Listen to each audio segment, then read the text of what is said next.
Lysosomes are the cell's degradation hub, and their acidity is a direct readout of whether they're functional.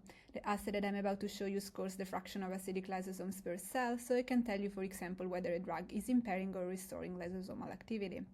I used this public dataset where cells were stained with different markers that are either acid sensitive or acid insensitive.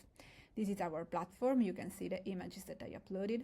And here you can see that we have TagRFP, which marks all lysosomes, Emerald GFP, which marks non-acid compartments, and this appears once the lysosome fuses and acidifies, and finally LysoTracker, which accumulates in acid lysosomes. Cells were treated with different drugs that block lysosomes at different levels. In this dataset, we don't have a marker for the cytoplasm, so I used the signal from GFP and LysoTracker to create a mask for the cells. To segment the lysosomes, I applied an FFT filter, and then I chose overlapping background segmentation as the actual segmentation step. I used a similar strategy for all 3 channels, but I did adjust the parameters to obtain an accurate mask for each. I used keep overlaps to exclude the signal from outside the cytoplasm, and then I used associate objects to count the lysosomes at the single cell level. In this tab, you can see the results. Here I plotted the perimeter versus the area of the cells so that we can create a gauge to select the population of interest.